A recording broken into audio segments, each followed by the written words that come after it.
Today on Locked On Canadiens, the break did nobody any good. The Canadiens are back, and is it possible they're getting worse as time goes on?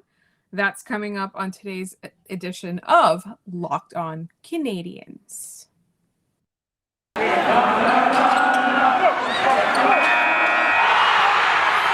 You're Locked On Canadiens, your daily podcast on the Montreal Canadiens. Part of the Locked On Podcast Network, your team every day.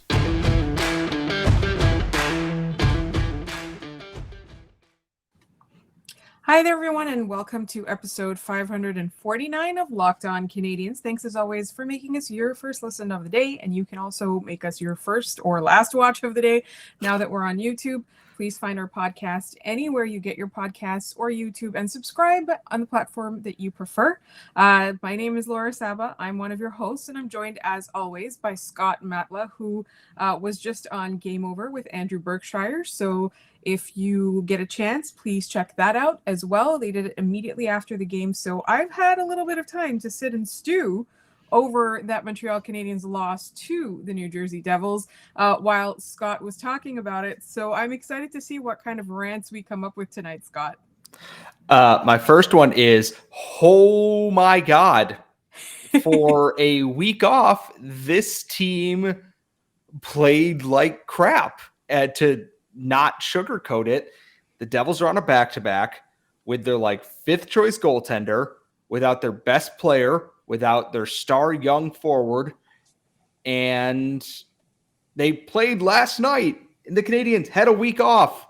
And the answer from Dominique Ducharme was, well, the Devils were opportunistic, and as our good friend Dan from Lighthouse Hockey put it, yeah, they seized their opportunity by playing the Montreal Canadiens tonight. And Francois Legault is increasing Bell Center capacity to at least 50% capacity, and I'm pretty sure he's going to be charged with a war crime for doing so as the Canadiens put this team out there. They were playing well. It was a 2-1 game, and then they just went and threw it all in the toilet. It was bad. Caden Primo got hung out to dry. The defense wasn't great. The goaltending wasn't great.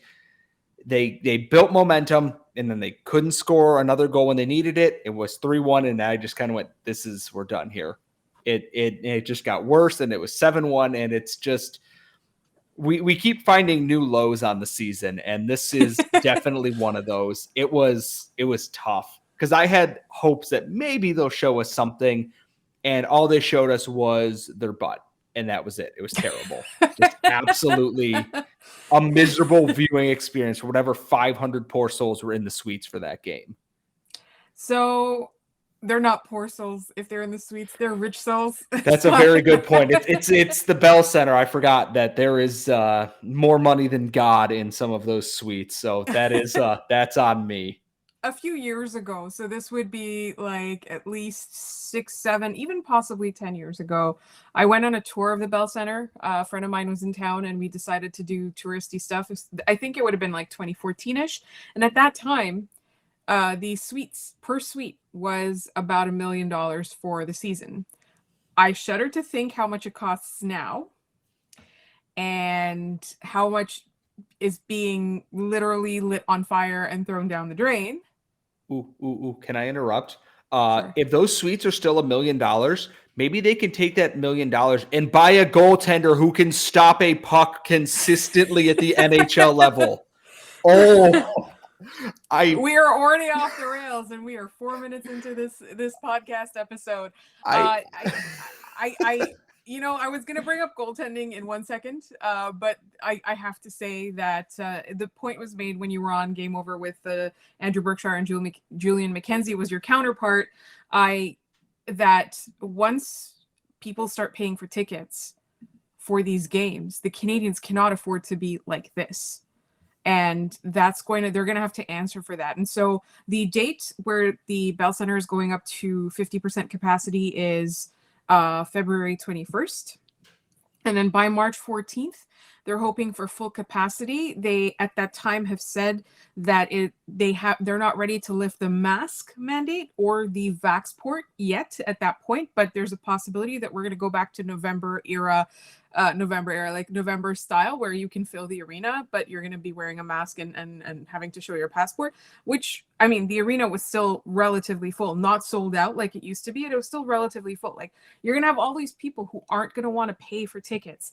And not only that, the atmosphere is going to be miserable. And not only that, it's no longer one of the hottest tickets in town. I remember even when the Canadiens weren't that good, 2010, 2011, I still had to get online and wait and sort of, it was kind of like a lottery to even get a chance to buy overpriced tickets. Like, I just remember that, it was so hard, and now they can't even give those away at a time where they're not even able to fill or even allowed to fill all those seats. So, something's got to change, and you all talked about it, so I don't want to rehash, cannibalize the topics you've already talked about. But one of the things that was said is that it's alarming that, supposedly, from what Kent Hughes said he was going to do before the break, he spoke to Dominique Ducharme, and we're just seeing more of the same, and not just more of the same, this like pure obliviousness to the problem. I mean, we were ranting about how last week or the week before, Dominique Ducharme's excuse for the game was, well, they, Connor McDavid wasn't, they held him off the score sheet, or Connor McDavid didn't score. You still lost. It's the same thing tonight. Is like, no, I don't think the team has given up.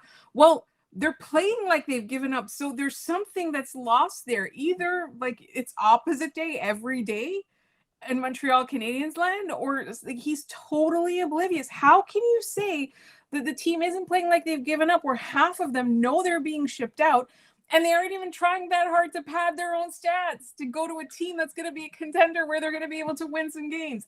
It's honestly mind-blowing. And so it is probably and likely that they're going to keep Ducharme because they keep saying it and they haven't fired him. But the calls are getting louder. And like you guys mentioned, like Andrew and Julian, kind of concurred on this, is that once people start coming to the arena, once those tickets go on sale, something's got to be better than it is now. Yeah, and it's like you have Ben Trott saying, hey, if we knew what we could do, we would be fixing it in our defensive zone coverage. And it's like, it's been, let's see, there's 37 games left. So they played what, 40-something games here, whatever it is, or however many it is. How do you not know what the problem is at this point? How has it not been identified? You are coaches who are paid several $1 million a year, and you can't figure it out?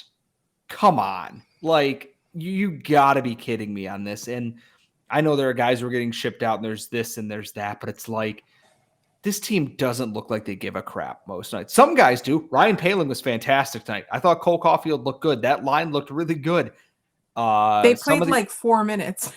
Yeah, that was one of the questions on Game Over, was who played the most at even strength, and it was Mike Hoffman for some godforsaken reason.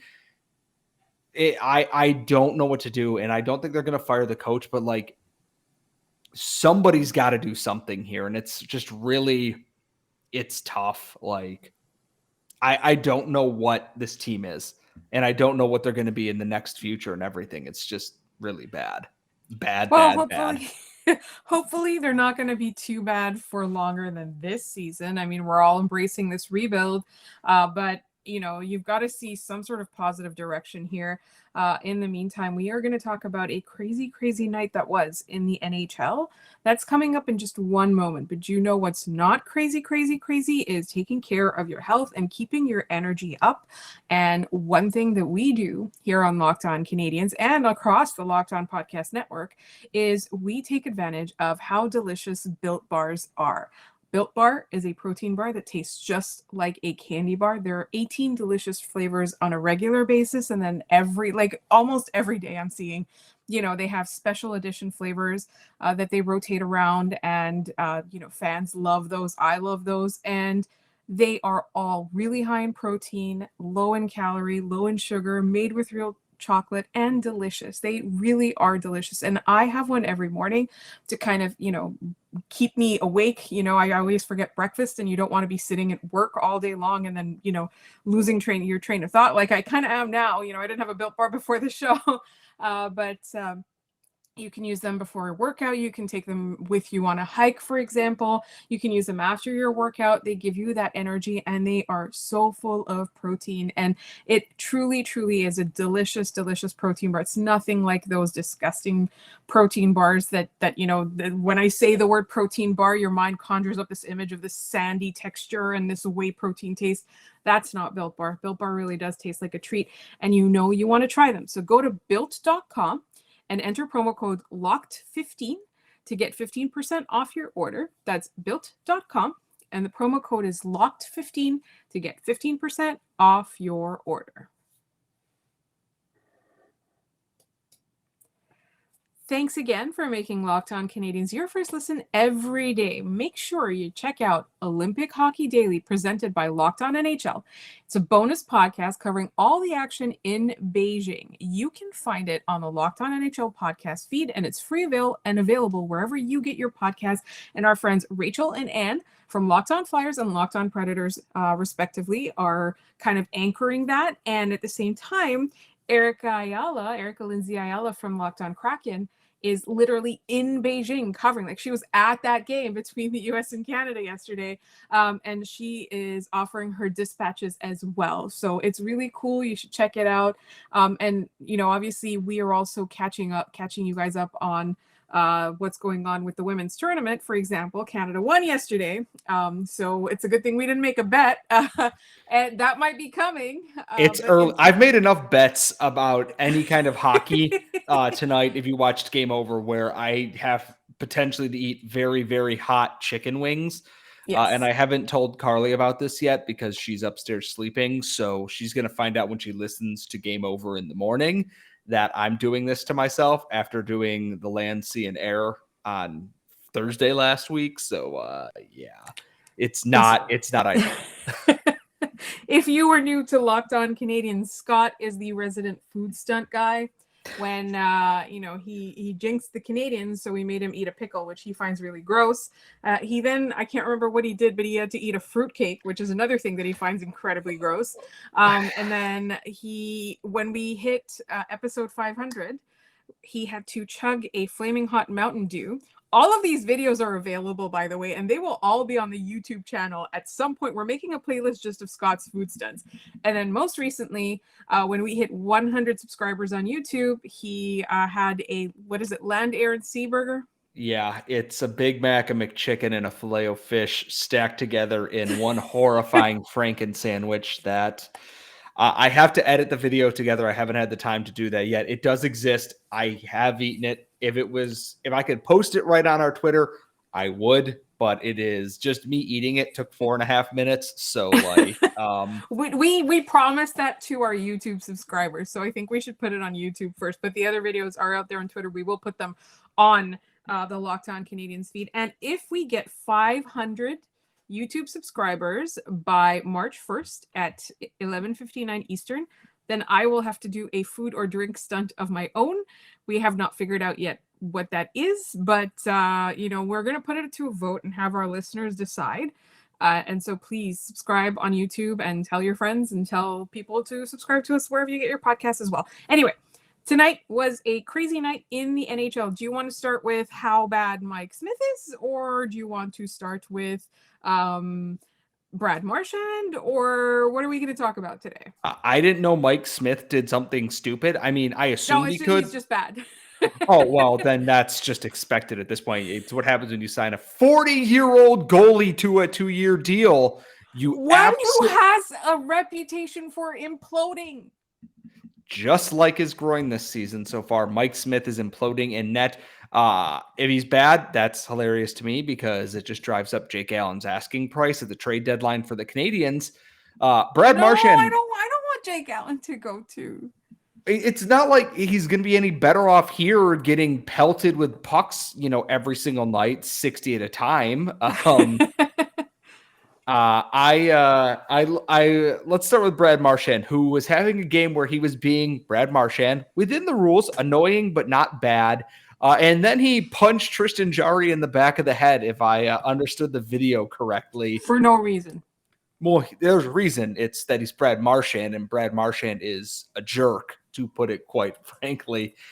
You can't punch goalies in the back of the head. You can't punch goalies at all. They are a very special breed of hockey player who deserve our love and adoration, and that is a shout-out for all of my goalies out there. Don't punch goalies. One, they're wearing a mask, and they're covered in what is basically a juggernaut suit, and they will ruin your life. Ask anybody. Goalies hold a grudge. So the next time Brad Marchand gets close to Tristan Jarry is going to take the blade end of his stick and he's going to jam it right into Marchand's knee. And I can't say I'm going to blame him, honestly. That was the thing, is that Brad Marchand had like this glorious 2 or 3 weeks where everyone loved Brad Marchand, even though everybody knows exactly who he is, exactly what he's about. For whatever reason, they forgot all of the things that he always does, because he had like 3 good tweets. And one of them was obviously chirping the Carolina Hurricanes Twitter account, which is at this point on literally everybody's nerves. And everybody was like, hey, Brad Marchand, he tells it like it is. He chirps people. It's really funny. He chirped somebody or something on Instagram. And then there were a couple of tweets about, escrow and all kinds of stuff.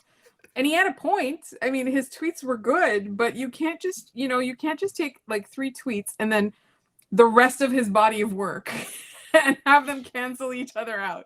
He's still Brad Marchand. He's still going to punch a goalie in the back of the head unprovoked. When I said for no reason, obviously one reason is that he is Brad Marchand, but it was unprovoked. I mean, you're getting testy in the crease. You kind of take it out on other players. You take it out on, you get chippy. You Brendan Gallagher it. You do not go and punch a go in the back of the head. It was so vicious. And I mean, it was a stupid thing to do, but Brad Marchand, my God.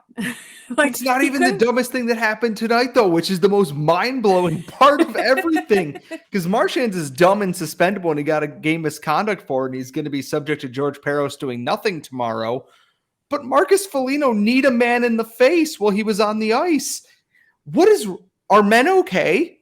And I can answer for me. The answer is no, but I can answer that too. I ask myself that every day. Are the men okay? It looks like they're not.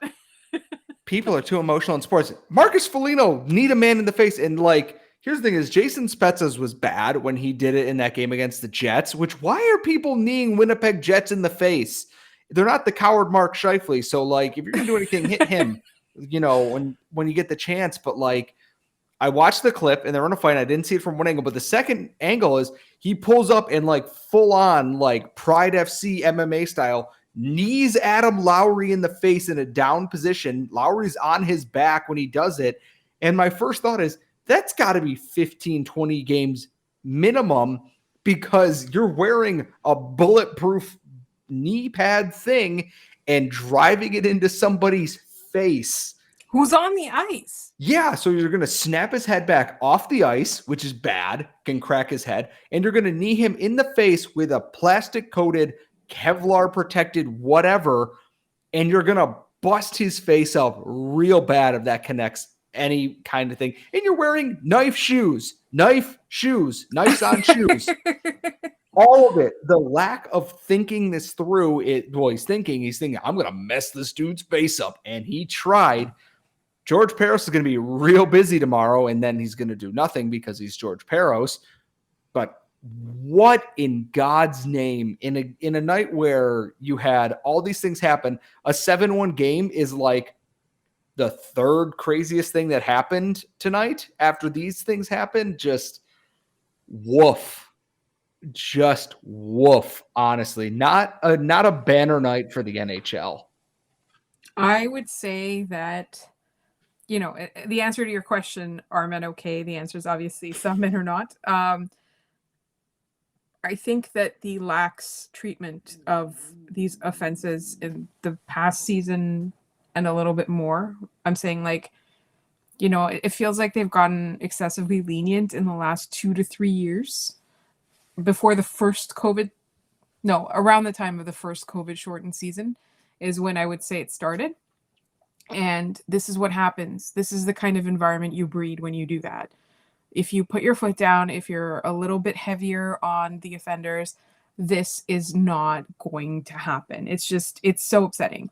But what's not upsetting is speculation about PK Subban's future and whether he would come to Montreal. He said he's open to it, and we're going to discuss that in just one moment. But first, BetOnline has you covered this season with more props, odds, and lines than ever before as football continues its march through the playoffs right to the big game in a couple weeks. BetOnline.net remains the best spot for all your sports scores, podcasts, and news this season. And it's not just football. BetOnline has up-to-the-minute info on pro and college hoops, NHL, boxing, UFC, along with live, real-time updates of current games. Don't wait to take advantage of all the new amazing offers available for the 2022 season. BetOnline, where the game starts.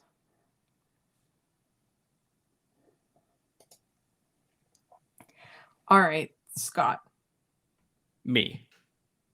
You brought this up. So I just want all of our listeners to know that if you want to complain about PK to Montreal talk, please address your complaints to Scott at Scott Matlaw on Twitter. This was his topic idea. I am indulging it, but I just want everyone to know that if you're tired of hearing about PK Subban, do not yell at me about it, please. I mean, please don't also yell at me. I have people yell at me about enough things. So PK obviously was talking to the media before the game. He was celebrating his 800th career NHL game tonight in a game in Montreal. And when asked, he said, anything is possible about signing with the Canadiens in the offseason and return to Montreal. He is a UFA coming up at the end of that massive deal he signed and then was promptly traded after signing from Montreal. And we talked about it a little bit on Game Over with Andrew and Julian. And it, depending on where the Canadiens are in their status of retooling, rebuilding, refinancing, whatever, this team, I think there's a lot of good that can come out of that in certain ways. It's a huge PR win for the team. You're bringing back one of the most insanely popular players this franchise has ever known, it kind of split the fan base when he was traded away originally. We've talked kind of about that schism in the Canadiens fan base that never really healed. And I look at it in that he doesn't have to be the guy. He can be the guy for, a year or so, and then some of these younger players will take over. But it's something if the price is right for like a 2, maybe 3-year deal, keep the price on. He's not going to get paid $9 million again. That's not going to happen. PK Subban is no longer that defenseman. If the price is right, you have a guy who thrives when the pressure and the spotlight is on him. And it's Montreal.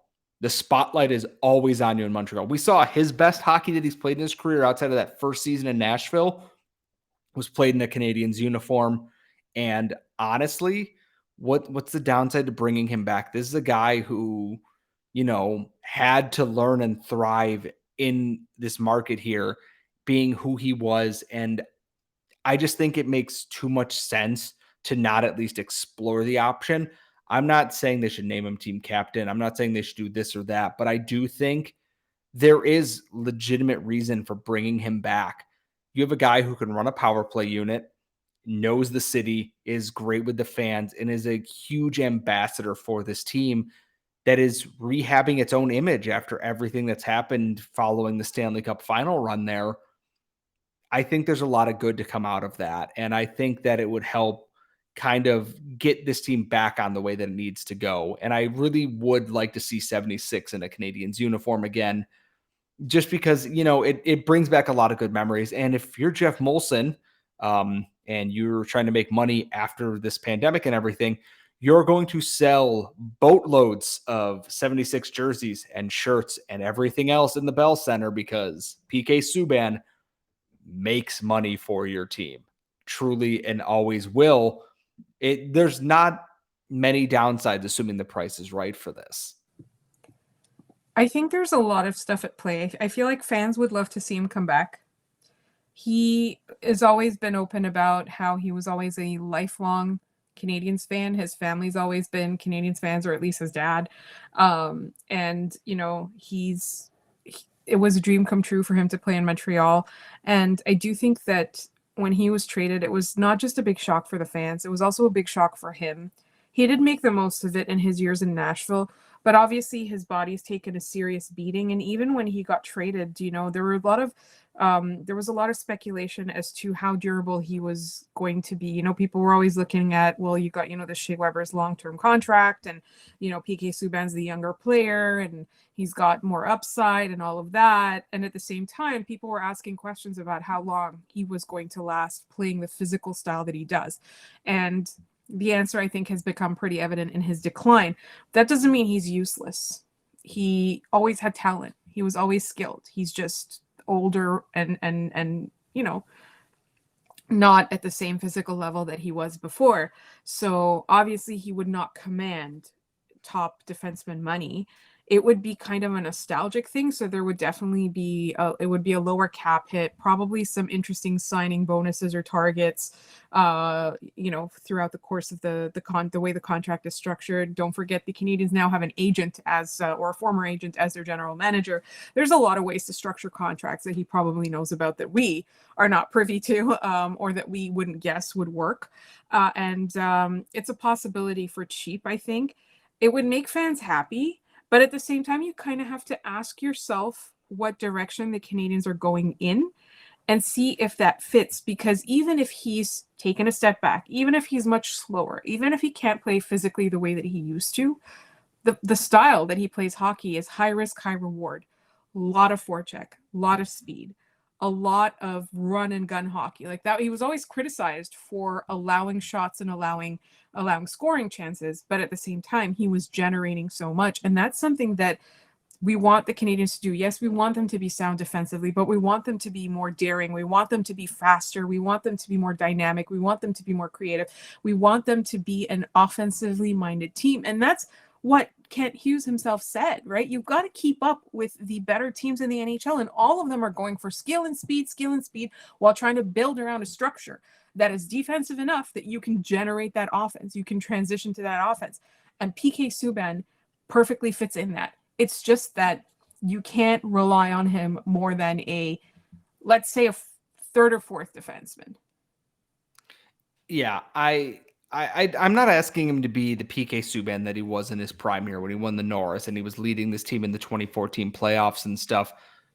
I think that he's someone that just where this team could be in its timeline, it makes sense that, hey, we want you to come in, play on our power play, take some of the lighter minutes, offensive zone starts, and do what you do best. Be aggressive in the offensive zone. Be physical along the boards there. Carry the puck out. Do those things because there are players coming into this system that are going to play that way. I look at players like Jaden Struble and Jordan Harris, Matthias Norlinder. They can learn and see that, hey, this is where PK Subban is at his most effective. What can you do to kind of mimic that going forward? And I nostalgically, yes, the glasses are on for this a little bit, but there is legitimate hockey reasons. And there are going to be teams that are going to be out there looking for PK Subban. Maybe better stock teams that can be, hey, you're going to be our 3-4 guy. You're going to get secondary assignments, and the Canadiens might not always be able to offer that. But at the same time, PK loves Montreal. A good chunk of Montreal still likes PK. I really do think it's something that Kent Hughes is going to take a serious look at.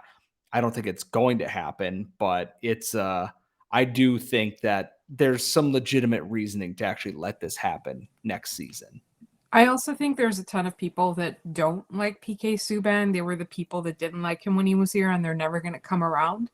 But I think that the value to marketing alone, and the fans that do miss him, the fans that do want him, the story that it would be in the NHL, I think it's worth it to kind of have a conversation.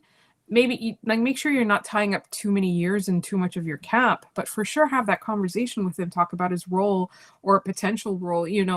It might not work out. It does seem like a long shot. I mean, how often does this kind of thing happen? But at the same time, the fans that don't necessarily love him or think that he was a problem in the room or anything like that, I feel like an older, more mature PK Subban is definitely something that they can come around to. And again, we never knew what happened in the locker room. It's just people constantly were trying to justify that trade by saying he was a problem. Well, we weren't there, and we can't pretend to have been there. So I think the value in terms of the fans who would pay for tickets to see him and who enjoy having him back and who like him as a member of the community and all the charity work that he still does here in Montreal would be really, really excited to see him. And I, for one, think it's worth exploring. Like it really honestly depends on how quickly they think that they're going to get back into back out of that rebuild mode and back into I'm going to call it respectability. I think it's going to take a while for them to be good, but back to respectability, I think is definitely it's definitely a calculation that Kent Hughes has to make. I think it's an intriguing possibility. And again, like the reason that I said like yell at Scott, not me, is because we didn't want to be like just clickbaiting, right? Like this, I think this is truly a discussion that is worth having. Like we're not just talking like for clickbait. Like I really do think that it's an interesting possibility to explore to bring PK Subban back to Montreal. In the meantime, we've got plenty more coming over the rest of this week. So please make sure you are subscribed to our podcast wherever you get your podcasts or on YouTube or both. Thanks to everybody who has already subscribed. You can find us on Twitter at LO_Canadiens. You can email us at lockedoncanadiens@gmail.com. You'll find Scott on Twitter at Scott Matla. You'll find me on Twitter at The Active Stick. And I'm going to tease something. It hasn't happened yet. We haven't confirmed it yet. But we might have someone like massive coming on the show at some point in the near future. We haven't it's not on paper yet. We're still in the scheduling stages.